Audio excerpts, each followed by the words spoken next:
Uma flotilha interceptada, um plano de paz em suspenso, um juiz investigado em segredo e uma renda moderada. É o que temos hoje no Eixo do Mal, com Clara Ferreira Alves e Luís Pedro Nunes, Daniel Oliveira e Pedro Marcos Lopes. Lá vai o hacker para o ataque. Passa por um colaborador, passa por dois. Finta a VPN e o antivírus grátis. Dá uma revenga na firewall. Olha, vai finalizar o ataque informático. Mas a Vodafone Business faz uma grande defesa. Agora a sua empresa pode ter a melhor defesa contra ataques informáticos. Com os seus equipamentos protegidos com o Trend Micro, a partir de 1,70€ por mês, o seu negócio pode tudo. Together we can. Vodafone Business.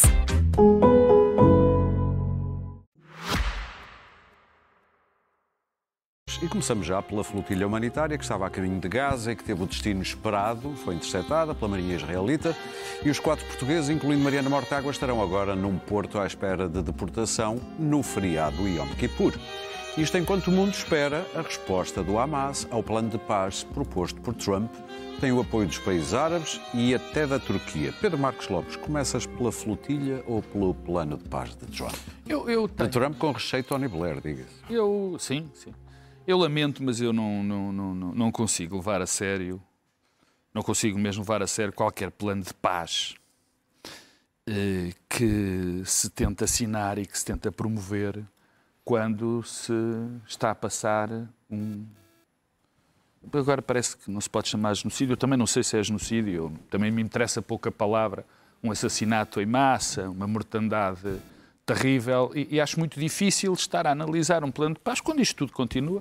Aliás, normalmente os planos de paz, normalmente, não é o caso, dão-se quando há uma guerra, e neste caso não há uma guerra nenhuma, há apenas um país muito forte e que tem mais do que direito a existir, está a massacrar de uma maneira absolutamente indigna, repugnante, uma população inteira e está a terraplanar um território. O que se está a passar em Gaza, e continua, apesar de haver este plano de paz que vai ser aprovado ou não, que até parece-me ter coisas interessantes, mas eu não consigo sequer levá-lo muito a sério, porque também conheço os interlocutores, não é? Não há organização internacional, não há o António Guterres, o Jorge Moreira Silva. Foram assassinadas mais de 20 mil crianças, estão a ser assassinados pessoas da ONU, jornalistas. E, portanto, tudo aquilo que se está a passar em Gaza é de tal maneira grave que eu costumo dizer, acho que já aqui também o disse, não disse aqui, disse no outro lado, daqui a uns anos vamos todos olhar uns para os outros e perguntar como é que nós deixamos que aquilo acontecesse, particularmente a comunidade internacional e os países que são cúmplices de tudo, daquele massacre imenso que está a acontecer. Agora, em relação à flotilha, eu também já ouvi muito, já foi um tema tão abordado. Eu acho muita piada quando se diz, bom, a flotilha tinha objetivos políticos, aquilo é um ativismo. Claro, obviamente que sim. Ninguém estava à espera que esta flotilha fosse lá resolver os problemas humanitários. Nós já sabemos que não há nada humanitário que entre em Gaza, não há nada, está-se a promover fome, está-se a promover a desgraça, portanto não há nada.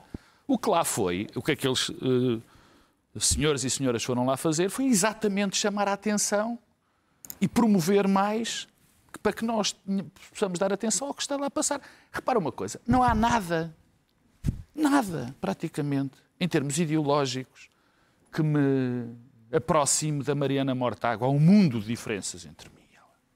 Só que eu respeito profundamente quem está a fazer algo para chamar a atenção daquilo que está a passar. Portanto, pouco me importa que ela é do Bloco de Esquerda ou de onde seja.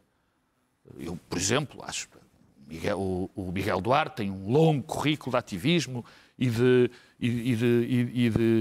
atitudes extraordinárias a bem das pessoas. Mariana Mortágua eu só tenho que elogiar aquilo que ela lá foi fazer. Agora, deixa-me dar um ponto, e para terminar, temos pouco tempo, sobre aquilo que se passou em Portugal. Eu já não falo das pessoas que enchem as televisões a analisar se há genocídio, se não há genocídio, quantos morreram de um lado, daquelas pessoas que vão na flotilha, estão de facto a apoiar o Hamas, são apoiantes do Hamas. Quer dizer, como qualquer pessoa que acha que aquilo é um genocídio, uma mortandade absoluta, seja do Hamas. Nós estamos aqui, condenamos todos de uma maneira violenta, e eu falo por mim, aquilo que se passou no Hamas. O Hamas é uma organização terrorista absolutamente terrível, quer a destruição do Estado de Israel, acho até ofensivo que se diga que alguém defende o Hamas quando está a Foi o ministro Nuno Melo que disse isso. Não, mas eu já vou chegar a número. Okay. Não, eu falo naquilo que nos rodeia, por todo o lado. Agora, em relação ao governo, o Presidente da República, mais uma vez, naquilo que é essencial, esteve muito bem. O Primeiro-Ministro, enfim, e o Paulo Rangel tem uma tarefa difícil, que é uma tarefa diplomática, que eu não vou julgar, mas há um indivíduo que é Ministro da Defesa de Portugal, quer dizer, que diz que os participantes na flotilha são apoiantes do Hamas e que o querem apoiar, num momento em que os portugueses são detidos. Ou seja, nós temos um ministro, um indivíduo, que, em vez de proteger as pessoas, os portugueses que lá estão, uma delas até é membro de um órgão de soberania, como muito bem disse o seu Primeiro-Ministro, em vez de os proteger, não. Está a pô-los em perigo e está a dizer estas mentiras absolutamente aberrantes. Eu não consigo perceber como é que um indivíduo tem coragem de continuar como... É só uma inconsciência brutal daquela pessoa e uma ignorância realmente, enfim, criminosa. Clara. Bom, eu não tenho essa visão. Eu acho que o Nuno Melo não perca muito tempo. Tens toda a razão. A pensar toda a razão. Num tema tão grave como, Tens razão. Como o do Médio Oriente, sinceramente. Esta flotilha, não estou a falar da participação portuguesa, que é mínima e é diluída num conjunto muito maior, é a Jihad da esquerda que regressa ciclicamente. Já vi outras, regressa, depois desaparece, depois regressa. A Jihad significa, enfim, tem hoje uma conotação terrorista, mas significa a luta pela fé e a luta contra o mal. Esse é o significado da palavra. E, portanto, ciclicamente, enfim, a situação agora é mais aguda e mais grave em Gaza, mas ciclicamente eu já vi ao longo dos anos e das décadas deslizarem grandes movimentos, solidariedade, o lenço, e depois aquilo desaparece, não sei. Normalmente estes movimentos estão associados a ativistas dos direitos humanos, mas também há aquilo que é são normalmente as causas da Jihad da esquerda, a ecologia, os direitos queer, etc. E aquilo acaba por ser tudo uma embrulhada. Esta flotilha tem toda a espécie de gente lá dentro. Tem gente bem intencionada que acha genuinamente não vão fazer diferença nenhuma, mas que aquilo pode chamar a atenção para um problema que não pode. Só uma pessoa muito desatenta é que não saberá o que é que se passa em Gaza ou em Israel. É preciso estar muito desatento, não é preciso a flotilha para chamar a atenção. E há gente depois há ativistas que só fazem isso, e depois há gente que parte em busca de uma aventura. E eu lembro-me que Jerusalém atraía muitas senhoras de meia idade à procura de uma causa, à procura de um sentido da vida. Uns vão para Bali fazer yoga e desembarcavam e depois iam visitar os palestinianos. Havia mesmo uma organização que levava a ver, como quem vai ao zoológico, literalmente. Iam ver e ficavam muito admirados, porque, enfim, a realidade não é bem conhecida no chamado Ocidente. É preciso ir lá para perceber, às vezes, as situações. E, portanto, ficavam imediatamente com o lenço ao pescoço. E tudo isto é uma causa romântica, mas, na verdade, o Médio Oriente nunca teve nada de romântico. E, dito isto, estão todos bem, ninguém ficou magoado, vão regressar. O que me importa é o famoso plano de Trump, que é, neste momento, com todas as suas inexequibilidades e imperfeições, a única coisa viável sobre a mesa para parar a guerra. E, neste momento, há o problema de saber qual vai ser a resposta do Hamas, que está a ser ponderada, segundo dizem os dirigentes, com toda a atenção, mas o Egito, a Arábia Saudita e o Qatar estão a tentar convencer o Hamas a não pôr grandes obstáculos a isto, embora seja confuso o que é que vai acontecer depois no tal operação de desmilitarização e desarmamento do Hamas, operação que eu presumo terrivelmente difícil. Não quero dizer impossível, porque temos de ter sempre um grão de otimismo relativamente ao Médio Oriente. Mas parar a guerra é o essencial. Deixar entrar a ajuda humanitária das Nações Unidas e parar a guerra. e a partir daí parte-se para o que quer que seja a seguir. O plano é extraordinário, o modo como foi enunciado pelo Trump ainda é mais extraordinário, e na verdade é um plano que estende os acordos de Abraão, a mais Estados muçulmanos. E essa é a grande novidade. A grande novidade é a quantidade de países muçulmanos, árabes e não árabes, a Indonésia, a Turquia, que são importantes neste contexto, que assinaram isto, que disseram que apoiam este plano. E, portanto, a capacidade que a América teve... Enfim, a coisa já estava a ser trabalhada há muito tempo. O plano não foi gizado agora. Tony Blair já está a trabalhar nisso há um ano. Kushner, o genro de Trump, também. Para terminar, claro. Mahmoud Abbas agradeceu o plano, porque também não tem nenhuma espécie de alternativa, mas, evidentemente, que não há Estado palestiniano no plano. Há um Estado que há de vir um dia, um pouco como a vida no céu depois da morte na terra. E, portanto, vamos ver a resposta do Hamas. Eu não estou inteiramente certa que o Hamas não escolha rejeitar. Não estou, porque há uma capacidade de martírio e, portanto, dizer, ok, morremos aqui, não desarmamos. E seria terrível para os palestinianos. E há uma grande pressão dos palestinianos de Gaza, que estão a ser sujeitos a bombardeamentos, para convencer também o Hamas, porque conhecem, porque trabalharam com o Hamas, enfim, isto é Gaza. E que querem, aquilo que querem já, e que tem que ser feito já, é parar a guerra. Luís Pedro. Este plano, eu acho que devo começar pelo plano, pela flotilha, este plano é o resultado da inexistência de qualquer outra alternativa. Porque o que está a acontecer em Gaza atingiu o limite já para além do possível, aceitável, perante o arrasar de Gaza e de quem lá vive.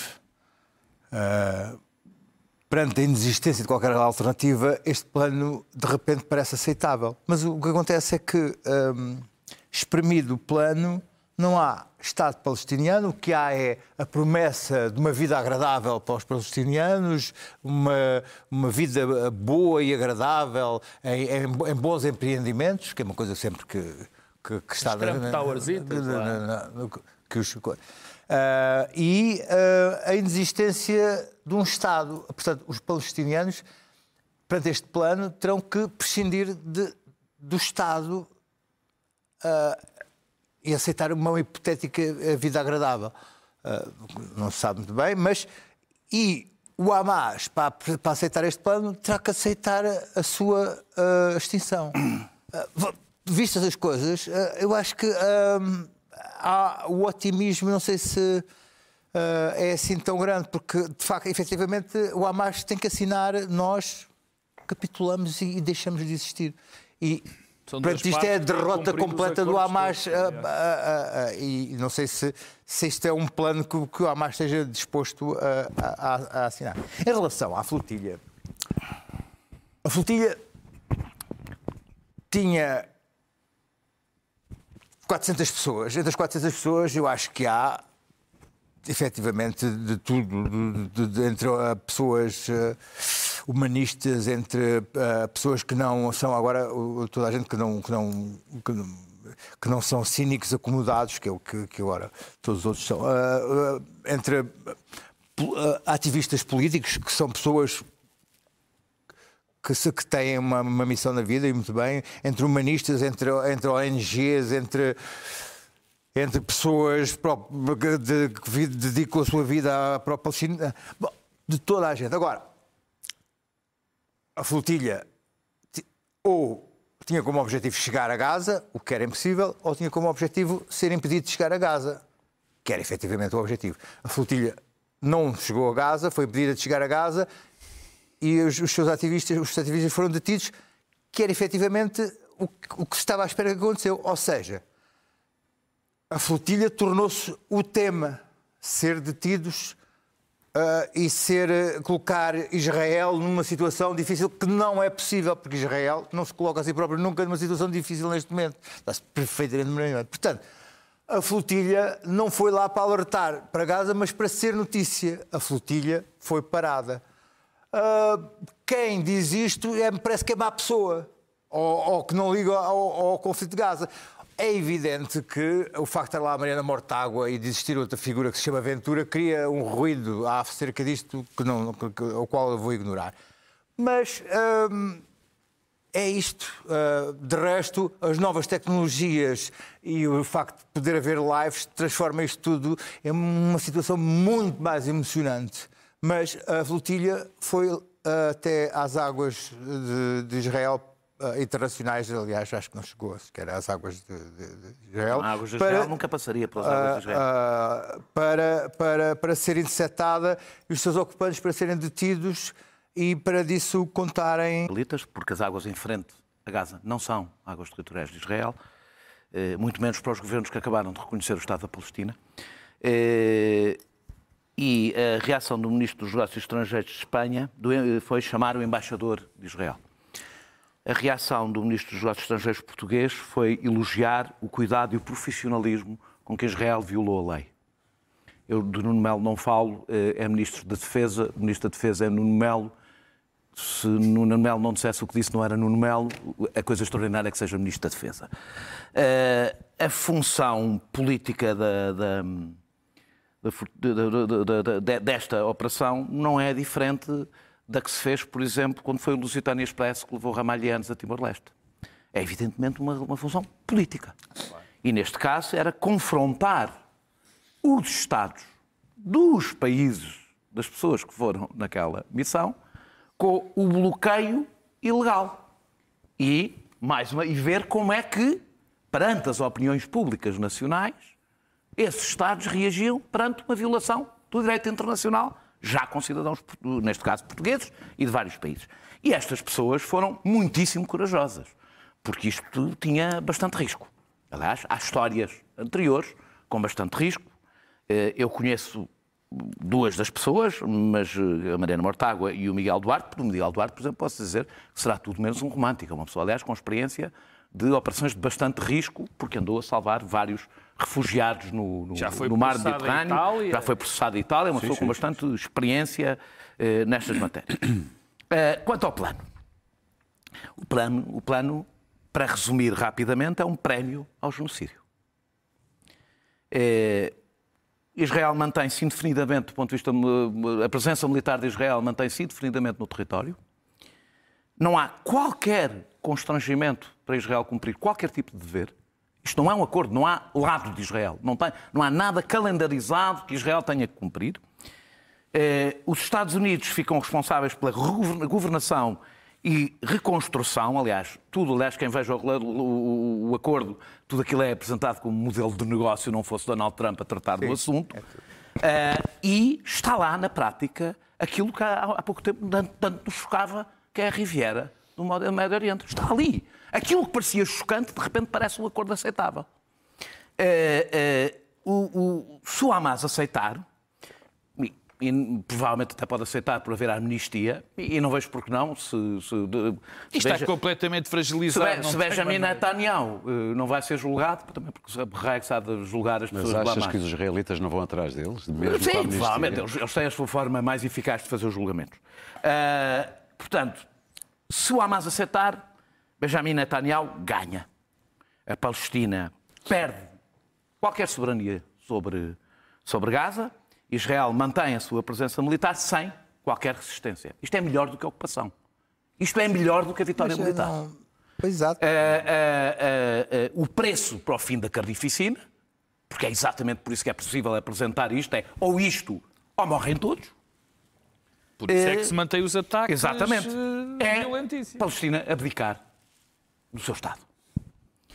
Portanto, isto é um prémio ao genocídio. É o mundo a dizer: fizeste bem, foste pelo caminho certo, conseguiste o que querias. É interessante ver como isto é um projeto colonial de uma ponta até à outra. É impressionante como nós já achamos em relação aos palestinianos o que achamos intolerável em relação a qualquer outro povo. Não há. Tudo isto é feito sem a participação de nenhum palestiniano, de nenhum dos interessados, nem a autoridade palestiniana, que não existe neste momento, e depois diz, no acordo diz, vão participar uns técnicos palestinianos a políticos. Não vamos dar a política aos palestinianos, não é? Como não se dava também aos negros na colonização. Ficam lá, são uns assimilados que podem cumprir umas funções administrativas no seu país, no seu território. O Conselho de Paz e a IDF no terreno, juntos, vão basicamente tratar dos negócios de Donald Trump e dos interesses militares e estratégicos de Benjamin Netanyahu. Para terminar. Vou acabar. Cereja em cima do bolo é chamar António Blair, um homem que deixou um legado tão importante na paz no Médio Oriente, um dos principais responsáveis por uma guerra que ainda hoje sentimos os seus efeitos, baseada numa mentira em que ele participou conscientemente. Ele mentiu conscientemente ao mundo, causando centenas de milhares de mortos. É a grande figura para o vice-rei de Gaza.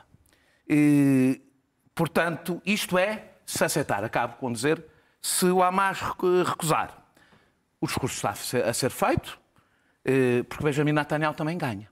E ganha porque isto é o plano de fuga para a União Europeia e o mundo ocidental, para explicar, eles não quiseram a paz, agora é a operação final. Quem é que se prestou imediatamente a este papel? Aquele senhor que marca reuniões e serve cafés em Bruxelas, que se chama António Costa, que é uma total insistência política. Ficou provado que António Costa não foi à procura de uma carreira política, foi à procura do emprego. Por falar em ir à procura, vamos agora tentar procurar, com os meus camaradas aqui de painel, a razão porque o Ministério Público andou a investigar durante 3 anos em segredo o juiz Ivo Rosa. Esta investigação aconteceu por altura da decisão instrutória do processo Marquês. Luís Pedro Nunes. Bom, eu acho que eu vi ontem, fiquei banzado e estava à espera de reações imediatas. Acontece que o juiz Ivo Rosa não é muito bem querido das instituições e está a reagir lentamente, porque isto é efetivamente uma coisa escabrosa, porque o Ministério Público, possivelmente houve um juiz também que assinou isto tudo, esteve a investigar durante 3 anos a vida íntima, privada, financeira, fiscal, a fazer... parece que andaram a ver onde é que andava mesmo com geolocalização. Durante 3 anos, a vida a partir de uma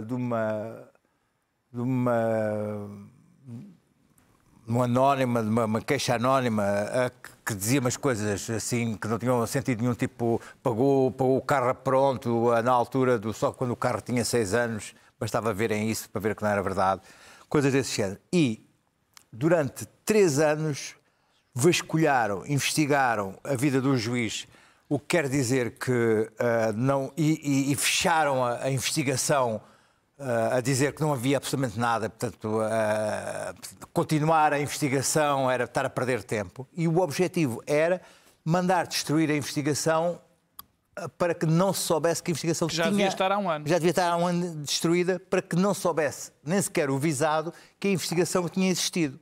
Por acaso, devido à inépcia, não foi destruída, e à mais inépcia, um jornalista acabou por saber que a investigação tinha acontecido. Ora, isto viola todos os princípios do Estado de Direito em Portugal, mas todos,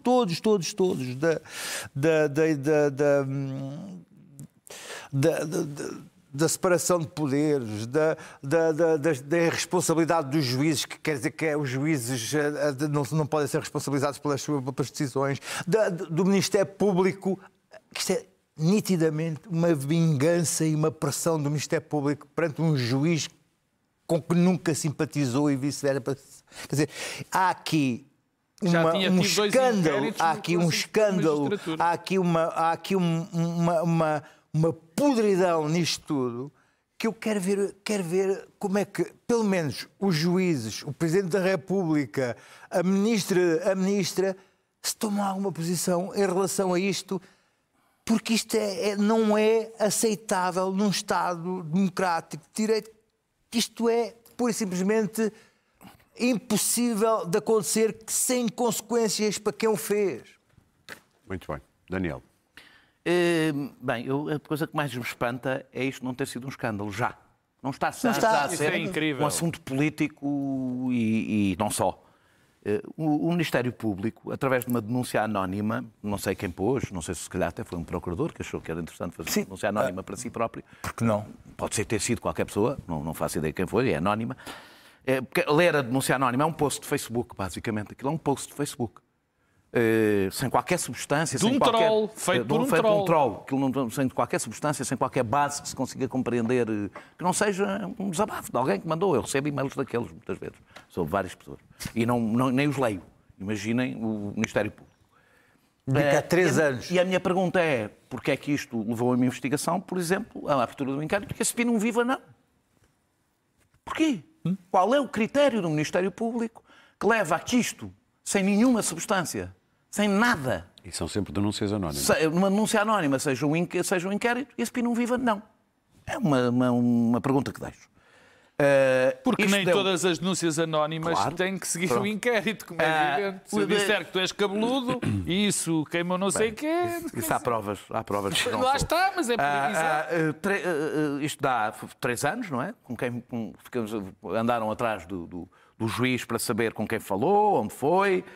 O que é que pagou, o que é que comprou, quanto dinheiro tinha, quanto dinheiro é que recebeu. Foi seguido por pessoas da Polícia Judiciária. Se isto seria grave com um cidadão, se isto foi grave, por exemplo, com o João Galamba, que foi escutado durante 3 anos, com um juiz que toma decisões contra o Ministério Público é outra coisa. Não tem nada a ver já nem sequer tem nada a ver com os direitos de Ivo Rosa. Por horrível que isto pareça, isto não tem nada a ver com o Ivo Rosa. É o menor dos problemas, os direitos de Ivo Rosa. Isto é um golpe contra a justiça dentro da justiça.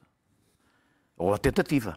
Ou seja, demonstra que o Ministério Público tornou-se um Estado dentro do Estado, está de rédea solta, impune, que começa a ganhar perfis que costumam ter as polícias políticas, em que vive à margem do Estado de Direito Democrático. Vive à margem do Estado. Eu não estou a dizer todo o Ministério Público. Nós estamos a falar sempre desta elite do Ministério Público que trata de assuntos muito sonantes e depois há um Ministério Público que anda aí pelo país todo que não é tido nem achado nisto e não tem nada a ver com isto. Isto não é mais um episódio e obriga a que alguém... Eu achava que o Presidente da República já devia hoje ter chamado o Procurador-Geral da República a Belém para saber o que é que se passou. É claro que, desde que não saísse de lá um parágrafo, espero eu, não é? Eu ia dizer isso. Cuidado com os parágrafos. Neste momento, quem critique o Ministério Público, incluído aqui na televisão, pode ser perseguido e investigado. A conclusão que eu tiro daqui é qualquer pessoa que incomode de alguma forma uma estrutura do Estado que tem que ser fiscalizada e está sujeito ao escrutínio, e no caso da Justiça há decisões que lhe são contrárias por juízes, mal seria, pode viver com o Big Brother do Ministério Público a saber, bem, se falas mal de nós, deixa lá ver o que é que tu tens para esconder.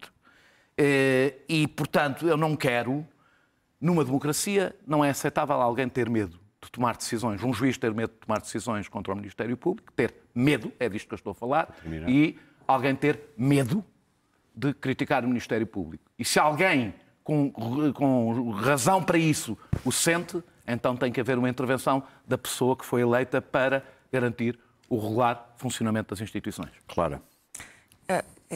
É mais uma história retorcida da justiça. É engraçado porque a crise da justiça em Portugal, que afeta toda a organização política e social, etc., não mobiliza os portugueses por alguma razão. Não mobiliza os políticos, isso já sabemos. Mas não mobiliza os portugueses com a intensidade com que o problema da habitação, porque as pessoas acham que é um problema que lhes é estranho, até lhes vir bater à porta e precisarem de recorrer à justiça. É evidente que não é um juiz qualquer, foi o juiz Ivo Rosa, em particular, que foi a vítima desta perseguição.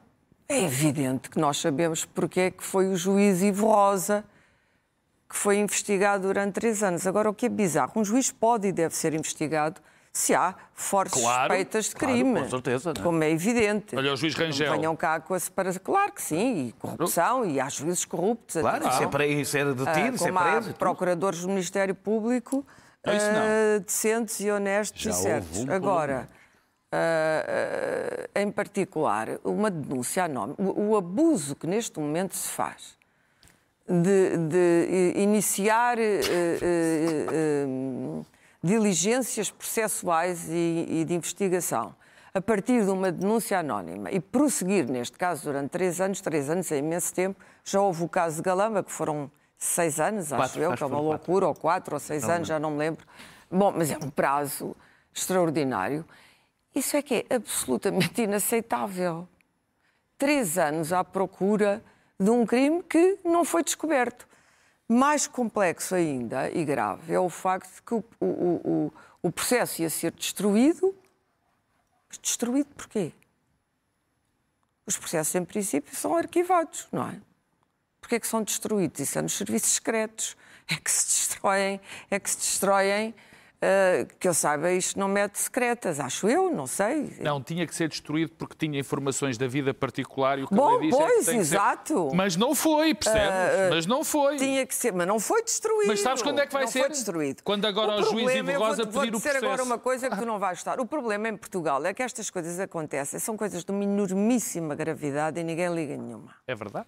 As instâncias políticas remetem-se a um silêncio Tem medo? assustado. É verdade. Tem medo. Tem medo porque lhes pode... E não é só isso. Eu vou falar de outro caso em que estou em completo desacordo com o Pedro Marcos Lopes, que é o da famosa PEN com o nome de agentes ou serviços secretos portugueses no chefe de gabinete do Primeiro-Ministro. Deixamos lá o dinheiro escondido. Não pode ser. O chefe de gabinete do Primeiro-Ministro não tem clearance para ter uma PEN com os nomes dos agentes secretos portugueses. Não pode, não tem, não deve ter. E se teve, é errado, é falso, é crime. Isto também foi arquivado. Ou seja, estão-se a passar coisas em Portugal a que as pessoas não prestam atenção porque acham que isto é um problema da política, porque o Ivo Rosa tem as conotações políticas que todos sabemos, e alguém é perseguido, devassado, quer dizer, não foi só perseguido, o homem foi seguido, geolocalizado, quebrou-se o sigilo bancário. Isto é gravíssimo. Mensagens pessoais. Isto é gravíssimo. Ao fim de 3 anos e nada foi apurado. Não havia crime. Não havia crime. Portanto, ou não nós... havia substância. O que diz a indícios. não havia Se substância tivessem para aquilo. descoberto um crime de corrupção, que era aquilo que eles estavam à espera, era a suspeita, era de que ele recebia dinheiro de entidades vagas, externas, e que teria almoçado, coisas... Isto é um lado kafkiano, mas isso a justiça portuguesa sempre teve um lado kafkiano. Mas como é que é possível, dentro da justiça portuguesa, termos o Ministério Público e a magistratura numa situação destas? Como é que isto é possível? Pedro? Têm todos que remar para o mesmo lado. Cada um desempenha a sua função, podem estar em contradição. Obviamente, o juiz pode decidir contra o Ministério Público as vezes que quiser. Agora, o que não é possível é, com base numa denúncia anónima, as denúncias anónimas em Portugal, é como o problema das escutas, que foi outro, o sistema absolutamente abusivo e lesivo dos direitos e dos princípios do Estado de Direito, abusou-se das escutas, havia escutas de tudo e todos, e agora há denúncias anónimas, quer dizer, ou amanhã não gosto de uma pessoa, ou tenho contra ela uma... Quer dizer, tu já tens isso, basta que existem lembrar, eleições. a seguir ao 11 de setembro, houve gente que foi parar a Guantánamo e foi torturada em Bagram, abraço do Afeganistão, porque no Paquistão houve uns tipos que aproveitaram a leva para se vingar e denunciaram como terrorista uma série de gente que não tinha nada a ver com o terrorismo. É o mesmo princípio. Agora, aqui o que temos é o Estado a agir de um modo terrorista. Isso é que não é aceitável nem tolerável. E alguma coisa terá que ser dita, atenção, pelos políticos. Pedro.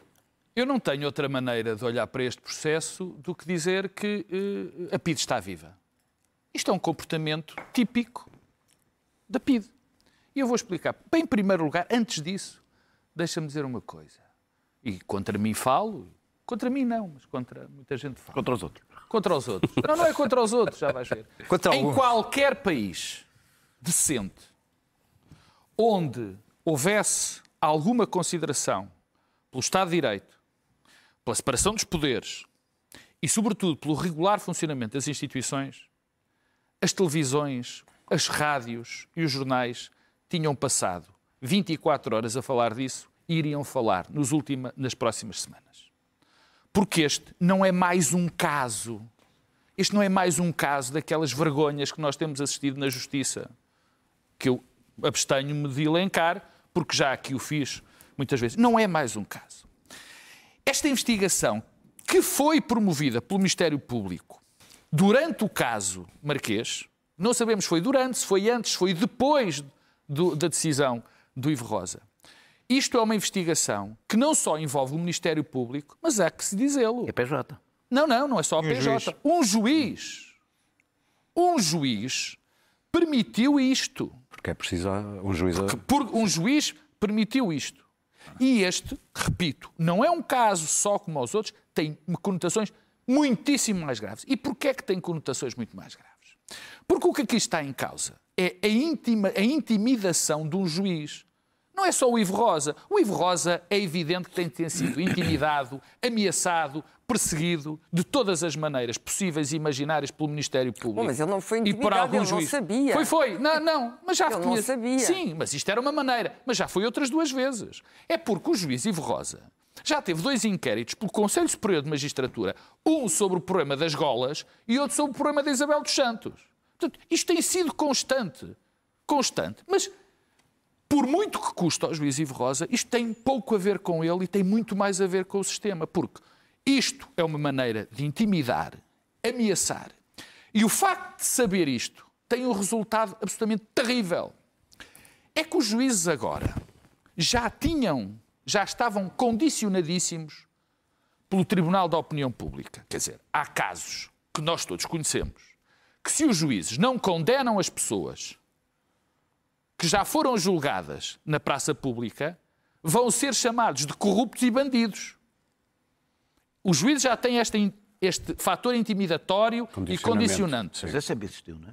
Cada vez mais. Agora, não é sempre mais, mas sempre cada vez mais. Agora tens uma camada. Tens uma camada incrível. Porque isto não tem só a ver com este caso. É que agora, Para terminar, os juízes sabem uma coisa. É que se não fizerem como o Ministério Público quer, vão ser investigados durante 3 anos, vão ver ser a sua vida devassada, vão ter problemas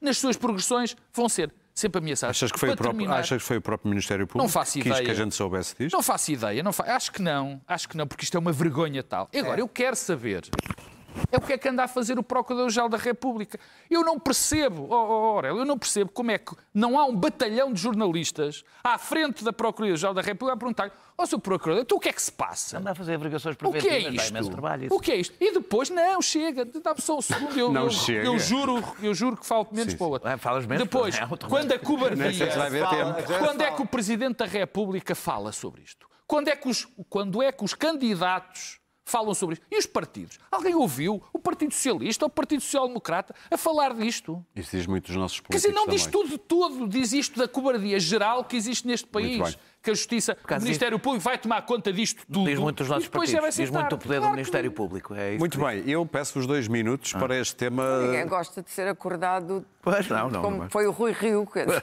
Sim, às 7 da manhã, olha lá quem é que foi. E como é que estará esse processo? É Bom, desagradável. meus caros, 2 minutos e no máximo para falarmos de 2.300 euros de renda moderada no plano do Governo. À luz dos salários portugueses, a renda não é moderada, é totalmente imoderada. À luz dos preços praticados em Lisboa neste momento, é moderada. Por acaso não. Não, eu tenho um alerta do Idealista. As casas em Lisboa estão 4, 5 mil, 6 mil euros, 8 mil euros. Quer dizer, há T1s... o T1 começa agora entre os 2.600 e os 3.000. E isto imediatamente desaparece, ou seja, estas casas continuam a ter uma procura no mercado porque não há casas. Enquanto o mercado estiver assim, isto não é uma bolha, atenção, é porque a procura é de tal maneira grande que não há oferta possível. Isto não é uma bolha... A procura é global. Há especulação e há uma bolha especulativa e lavagem de dinheiro, ok.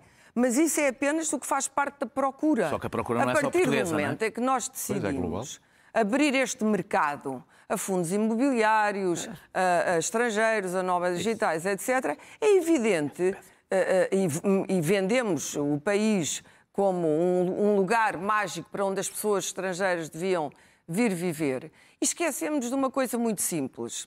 Desde que nós entramos na União Europeia, que ainda não se chamava União Europeia na altura, nós temos vindo o euro, a entrada no euro, no princípio nós absorvemos o choque, mas hoje, por comparação com os outros países europeus, nós somos muito pobres.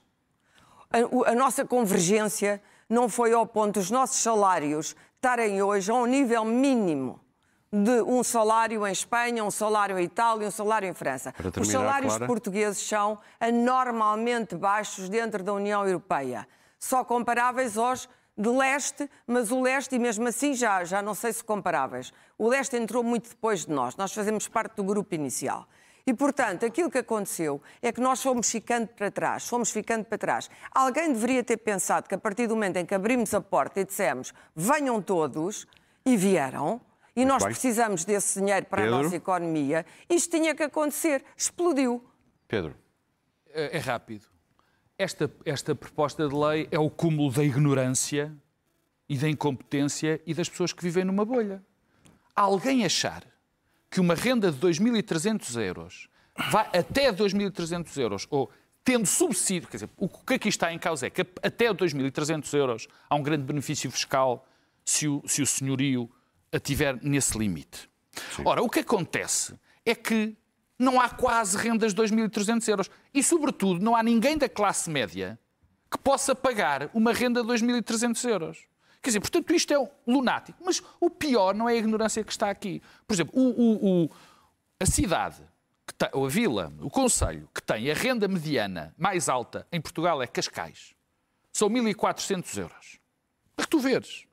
Bom, o que acontece é isto. O resultado desta medida é muito simples. Sabes qual é? As rendas vão aumentar em flecha. Não interessa, aumentariam por um motivo continuam a aumentar. Mas isto vai fazer aumentar por um motivo muito simples. Se eu tenho um subsídio fiscal ou tenho um benefício fiscal até 2.300 euros, como há muita procura e pouca oferta, se a oferta é rígida e a procura é grande, eu aproveito o benefício fiscal num limite máximo. Obviamente.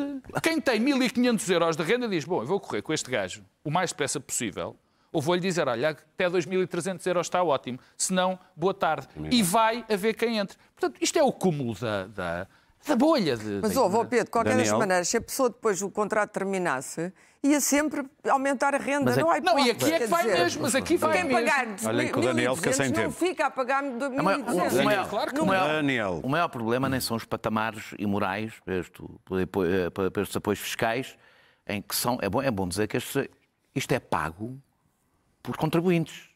E boa parte dos contribuintes tem salários abaixo destas rendas. E está, basicamente, a ajudar a pagar rendas de 2.300 euros.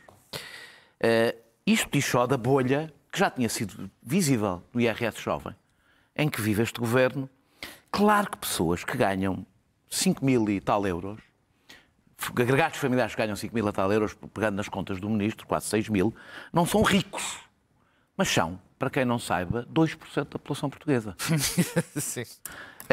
Que não têm dificuldades em arrendar casa. Pode ter um bocadinho, não é tão fácil como foi antes, mas um agregado familiar que tem 6.000 euros de renda, que pode pagar 2.300 euros, consegue arrendar casa. Consegue. 6.000 euros líquidos. Líquidos. O que para 6.000 euros líquidos tem que ganhar para aí 10.000. O problema disto é que direciona as rendas para os 2.300 euros ou os